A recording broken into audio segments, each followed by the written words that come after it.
It's Tuesday, January 7, 2025. I'm Albert Mohler, and this is The Briefing, a daily analysis of news and events from a Christian worldview.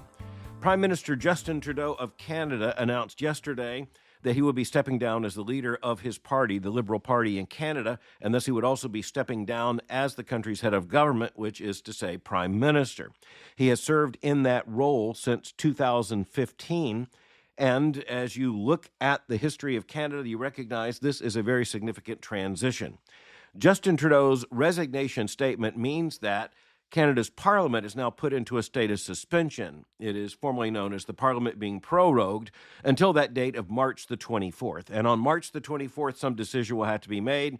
It is likely at that time that a new leader of the Liberal Party will try to put together a coalition and form a government. But at this point, March the 24th seems quite a way off. And the most immediate reflections on the part of Canadians and others is what the fall of the Trudeau government means. And this is important for Americans. It's important that Americans understand what is going on across our northern border, and also to understand that even as Canada's government system is quite different than our own, we are looking at an allied nation, and we're also looking at the fact that there are very key cultural and moral indicators that become very clear when you look across the north. As I have often remarked on The Briefing, if you want to see what Europe looks like in moral and political terms, you just go across America's northern border. You're still in North America, you're in Canada, but in so many ways, Canadian culture mirrors, as well as its politics, in many ways mirroring developments in Europe and in the European tradition. Even in the last few weeks, articles have been written somewhat sarcastic, at least it has to be admitted, in tone. Articles have been written suggesting that Canada should seek membership in the European Union. The footnote to that is that such a move, sarcastically, would be intended to protect Canada from the kinds of aggressive moves, particularly when it comes to tariffs and other trade policies that may well be undertaken by a newly inaugurated President Donald J. Trump, inaugurated, of course, for his second term. Canada is bracing itself. That's a part of the story. That's also a part of the timing here. The fall of the Trudeau government didn't come out of the blue, and frankly, his position has become weaker and weaker over the last several years, and in particular, over the last several weeks. One particular leader in his party, Chrystia Freeland, who had served as deputy prime minister and also as finance minister, her very loud resignation from office was a clear signal of a lack of confidence in the prime minister himself. At that point, it was as if you had a vice president of the United States resign from the administration, declaring that the president is incompetent. Let's just say that constitutionally, we'd be entering into uncharted territory in the United States. In Canada, this is just the way government works. And that's one of the distinctions between America's constitutional system, with our separation of powers and a very strong chief executive, unity of the head of government and the head of state in one person. In Canada, historically and constitutionally, it's a very different system. It is a parliamentary system, far closer in terms of an analogy to the British Parliament and to that tradition. And it's important to recognize, when you ask the question, who is the head of state of Canada, my guess is that most Americans would strain to be able to answer the question. But the head of state in Canada is King Charles III of the United Kingdom. And the monarch is represented in the nation by the person appointed as Governor General. It is to the Governor General that Justin Trudeau offered his resignation statement. Now, just in constitutional terms, because as Christians we recognize there are massive worldview implications in the formation of a constitutional structure, rather than the division of government with the separation of powers between the executive, the legislative, and the judicial, as we have in the United States, when you look at Canada's system, it is far more like the British parliamentary system, understandable given Canada's history, as actually an extension of the British Empire, at one point an extension of Britain itself. But you also understand that the strength of the parliamentary system is that you do have a unified government. And so the prime minister, as the head of government, and by definition the head of a political coalition, if not simply the head of a dominant political party, in theory, in a parliamentary system, the prime minister should never lose a vote. That means that a prime minister really loses office when either the voters reduce his party or her party to a minority status and the coalition falls apart, or you have a situation inside the party where the party decides it needs very different leadership. In Canada right now, the likelihood is both of those things were going to happen. The question is which happens first. In this case, Justin Trudeau, largely under pressure from his own party. And the background to this is that his party is 20 points behind in polling for the national election, which can come no later than October of this year. And so the party, for its own self-preservation, is ditching its leader. It is ditching the prime minister. And behind that's another very big story. Lots of stories that are embedded in this, lots of worldview implications. Justin Trudeau is, in himself, something of a parable of modern politics. He is the son of former Canadian Prime Minister, the late Pierre Elliott Trudeau.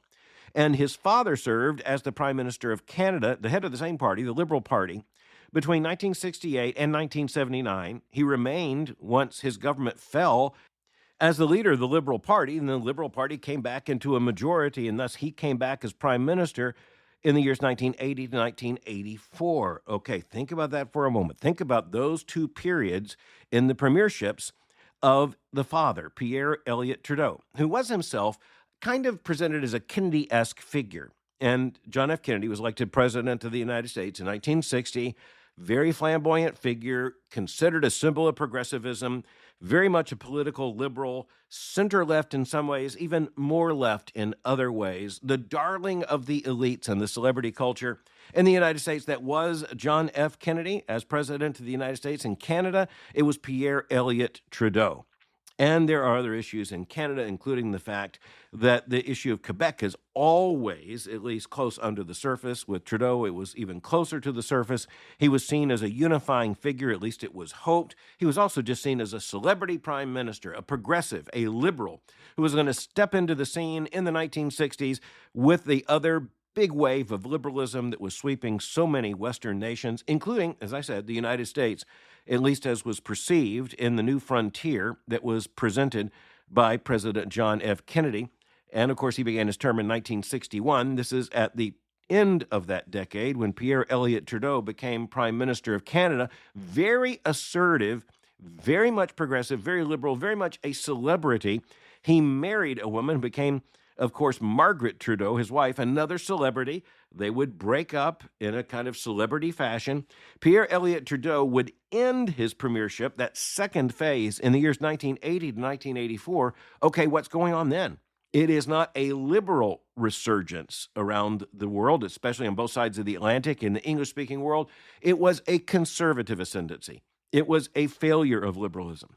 And so Margaret Thatcher is the Prime Minister of the United Kingdom.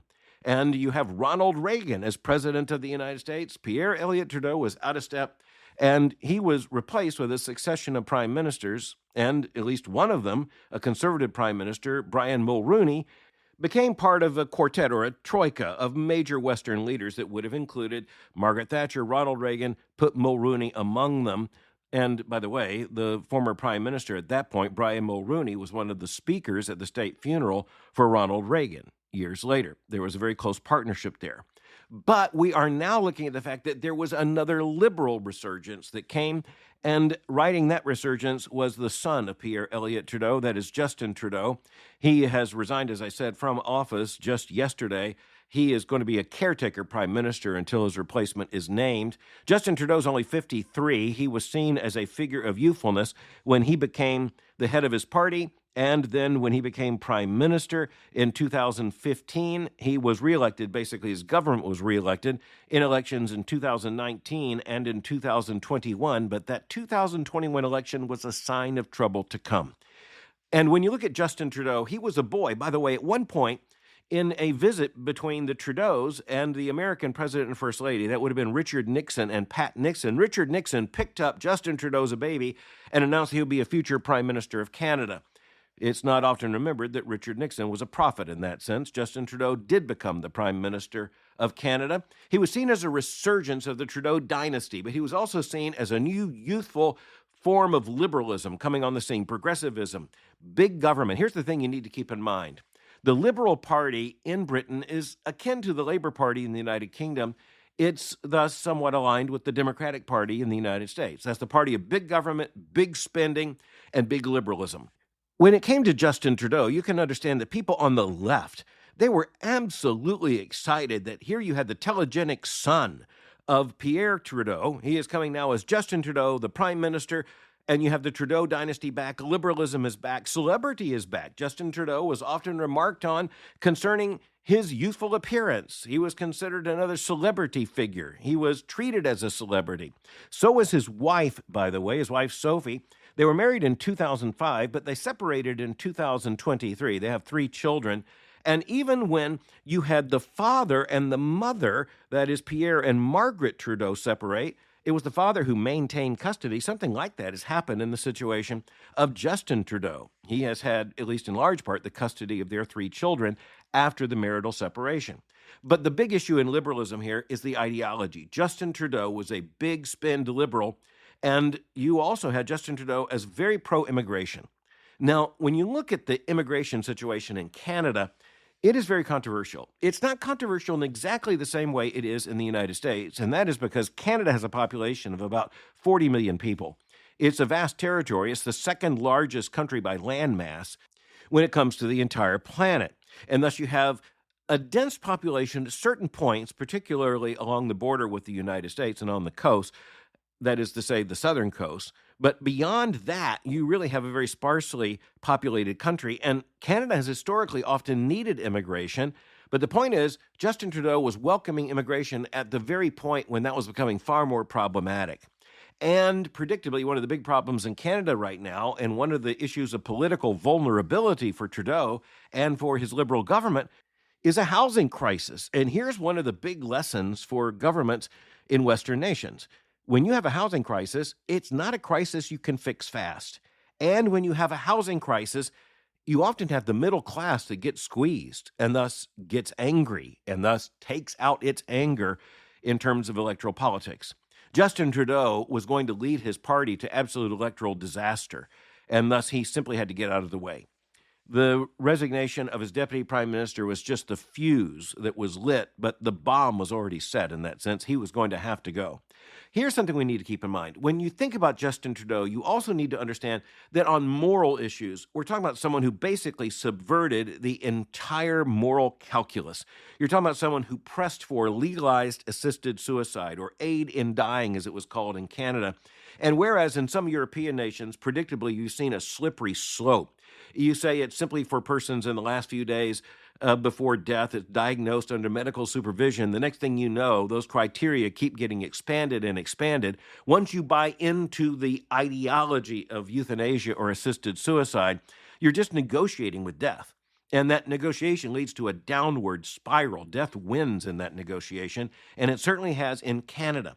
On LGBTQ issues, Canada's very liberal. On religious issues, Canada is rather weak. And in particular, you do not have the kinds of guarantees of religious liberty that in this country have led to some very significant court victories and even what we would call the reassertion of religious liberty, and certainly the rights of individual citizens, but also the rights of Christian churches and Christian institutions to operate. Religious liberty is in that sense much more vulnerable there in Canada. On the abortion question, just all the questions across the moral calculus, you're looking at a rather comprehensive liberalism. And as I said, a subversion of the Christian moral order, of the moral order that Christianity acknowledges, even back to creation order. We're talking about something fundamental. When you look at the effects of secularization on a modern society, you can look, of course, to Europe, but honestly, you can look across the northern border from the United States to Canada. That's not to say that secularization is not underway here.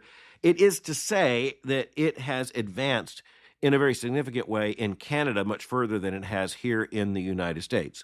And it's not just for historical and understandable reasons in the progression of our histories as nations. It's also because of some basic constitutional distinctions that are a part of that history. So worldview comes back.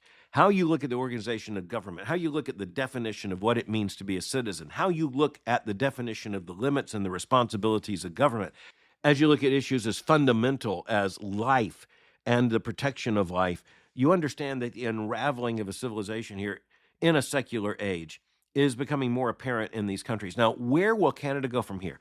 That's an answer only the Canadians can give, and that will take some time. As I said, the polls were indicating that under Justin Trudeau, the Liberal Party was falling out of favor to the extent they were about 20 points behind in national polling. That's very massive. But Justin Trudeau is stepping down as prime minister and as party leader in the hopes that someone who might be able to narrow that gap can be appointed. You're going to be seeing a political clash in Canada, but we as Christians understand it is a worldview clash. It's going to be one very close to us, very important to us. It's going to be one we need to watch. But when you look at the fall of Justin Trudeau as prime minister, you think back to his father, Pierre Elliott Trudeau, you understand there's a big story here, and it is linked to politics and to culture, to moral questions in the United States as well. Justin Trudeau's resignation, the fall of the Trudeau government in Canada, is just the latest. When you see liberal regimes in Western democratic nations running out of steam, you see governments falling, you see political crises in Germany and in France. We need to understand that this could lead to a new conservative trajectory, or it could lead, and this is true here in the United States as well, to something very different. Not a conservative trajectory. We're going to have to wait and see. And frankly, not just wait and see, but work for what we hope for. But next, coming back here to the United States, the 2024 election was a wake-up call, particularly for the Democratic Party and for the secular left, the progressive left in the United States. And one of the things we see is that a lot of questions are being asked. But the interesting thing is to note that most of these questions appear to be asked outside that party structure, outside the party authority. It's not so much that these questions are being asked inside the Democratic Party by Democratic figures as they are being noted by others.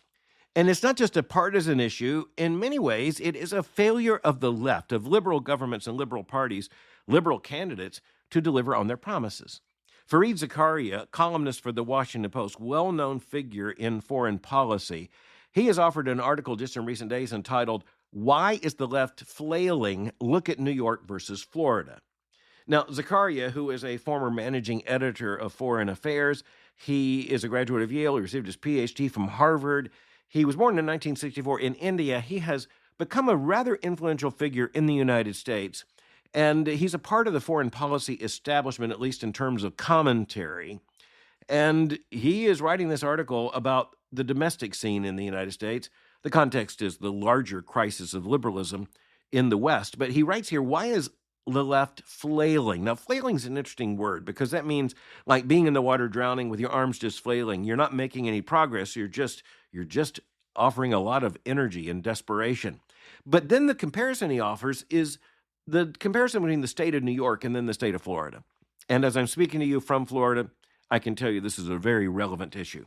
So Fareed Zakaria begins by saying that of the 27 countries of the European Union, quote, only a handful have left-of-center parties leading government coalitions. The primary left-of-center party in the European Parliament now has just 136 seats in a 720-seat chamber. He's going on to say there is a crisis in terms of these liberal governments. And he goes on in the United States to point to the victory of Donald Trump in the recent national election. He says this, quote, the crisis of democratic government then is actually a crisis of progressive government. People seem to feel that they have been taxed, regulated, bossed around, and intimidated by left-of-center politicians for decades, but the results are bad and have been getting worse, end quote. Now, he's on to something here. He goes on to say that you can see the problem when you compare the two states of Florida and New York. And he points out that both of them are just about the same size. The two states have about 20 or 23 million citizens, so they're roughly analogous in size and in population. But when you look at government, you look at government spending, you look at taxation, you look at other economic issues, the two aren't even comparable. After noting the close size of population between the two states, Zakaria then writes, quote, but New York State's budget is more than double that of Florida, $329 billion versus roughly $116 billion. New York City, he writes, which is a little more than 3 times the size of Miami-Dade County, has a budget of more than $100 billion a year, which is nearly 10 times that of Miami-Dade. New York City's spending, he writes, grew from 2012 to 2019 by 40%, 4 times the rate of inflation. He then asked the question, does any New Yorker feel that they got 40% better services during that time? End quote. So the population is about the same, but the spending in one state is a multiple of the spending in the other. The taxes in one state, a multiple of the taxes in the other, and government spending growing by 40% in New York, which is 4 times the rate of inflation. Zakaria then asked, quote, what do New Yorkers get for these vast sums generated by the highest tax rates in the country? He says, if you're well off in New York City, you pay nearly as much in income taxes as in London, Paris, or Berlin, without the free higher education or health care. He continues writing, quote, New York's poverty rate is higher than Florida's. New York has a slightly lower rate of home ownership and a much higher rate of homelessness. Despite spending more than twice as much on education per student, New York has educational outcomes, graduation rates, 8th grade test scores that are roughly the same as Florida's, end quote. So you have two states about the same population, but New York taxes at a far higher rate. It spends at a multiple rate. And as you're looking at it, it doesn't deliver. The poverty rate's higher than Florida. The homelessness problem is worse in New York than in Florida. And the educational problems come even as New York spends twice as much as does Florida. He then writes this, quote, It's easy to comfort oneself by thinking that these sky-high tax rates and growing government revenues are providing some crucial ingredients of progressive government. But they are often, he writes, simply the toll of waste and mismanagement. He goes on and gives examples, but he comes down to the argument that, people looking at New York and Florida will see states with roughly the same size population, but they will look at the fact that, wow, an awful lot of money gets taxed in New York and then gets spent by New York's government, and yet it's hard to see how it improves anything. If anything, it does the opposite. The poverty rate higher, the homelessness rate is higher, the educational outcomes, well, about the same. Fareed Zakaria goes on to say there's another problem here, and that is that you have the political power of labor unions and others, and this means sometimes when it comes to government workers, it's teachers' unions and all the rest that starts to pile things up, but it's also the fact that these states have invested in massive pension plans for retired government employees, and eventually those pension plans begin to strangle the entire government because it's very easy for politicians to enter into an agreement with workers, they're government workers, when it comes to these very generous pension plans. Some of them can pay out as much in retirement as they did in active work.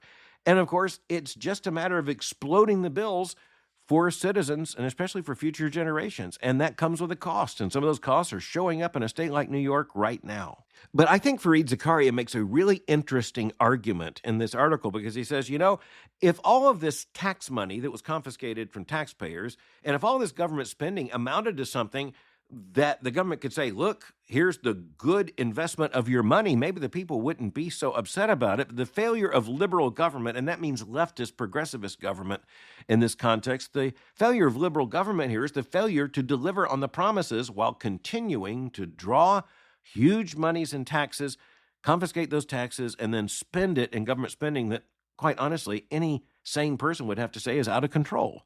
And honestly, it's so out of control, it's hard to know how it could be brought back into control. Now, as a Christian and as a conservative, I can say that I could wish, and I certainly hope and pray for the fact, that some genuinely conservative alternative could come along and be in favor by the very voters who are, creating the political crisis for someone like Justin Trudeau in Canada. But the fact is that when you have a failure of liberalism, it doesn't always lead to conservatism. It can lead to something else. And here's where conservatives need to show up with conservative arguments, with conservative evidence and conservative policies, and continue to show conservative results. But it does tell us something that a figure like Fareed Zakaria, and he's not a far-left figure, but it is interesting that he would point out the distinction between New York and Florida, and it's pretty hard for anyone to argue that what he says isn't true. And frankly, being true, it's also very important. Well, okay, you may have heard a controversy related to the Washington Post. Ann Telness, who is a Pulitzer Prize-winning cartoonist for the Washington Post, she resigned in protest because her editor there at the Washington Post refused to run a cartoon she had done showing major Silicon Valley high-tech executives bowing the knee to Donald Trump. One of them happens to be a very clear image of Jeff Bezos, who happens to be, of course, the founder of Amazon, major figure in the technological world, major figure, one of the richest men in the world, who, by the way, also owns the Washington Post. Now, what's really interesting is to see how the very liberal media has coalesced around this by saying Ann Telness did the right thing. She has resigned because of conscience. This is an impingement of the freedom of the press. But remember, the freedom of the press, constitutionally, is the freedom of the one who owns the press. And so it's not the freedom of a reporter to say whatever he or she wants, or a columnist to write or argue whatever he or she wants. The paper is owned by someone, and that someone may not be an individual. It may be a corporation, it may be a trust, but eventually it is those who own the entity who'll decide who's going to report the news, what kind of news is going to be reported. And so When you look at this, you recognize that what has happened in the profession of journalism in so many ways has been that a progressivist notion has taken hold in which the profession believes that it, by definition, can alone define what is right and wrong in the context of journalism. But you know what? They don't own the newspaper. They don't own the cable channel. They don't own the television station. They don't own the internet site. And the person who does own it, or the corporation or trust or entity that does own it, well, eventually gets to make the call. And in this case, the Washington Post editor team tried to ask Ann Telness to come back. But at least according to some, she's not going back. Jeff Bezos hasn't commented on this, and frankly, he doesn't have to. But it is really interesting to see how in so many professions, a progressivist, very leftist ideological worldview has so set in that, just to state the matter plainly, they believe their own propaganda. And in this case, this cartoonist is being celebrated for her courage, and all her peers are piling on with celebration. But you know what? At the end of all the celebration, she's not going to have a job. And Jeff Bezos is still going to own the Washington Post. And history's going to roll on. No doubt at times it's a righteous thing to resign and protest, but in any event, if you resign, guess what? You're out of a job. Thanks for listening to The Briefing. For more information, go to my website at albertmohler.com. You can follow me on Twitter by going to twitter.com/Albert Mohler. For information on the Southern Baptist Theological Seminary, go to sbts.edu. For information on Boyce College, just go to boycecollege.com. I'm speaking to you from St. Petersburg, Florida, and I'll meet you again tomorrow for The Briefing.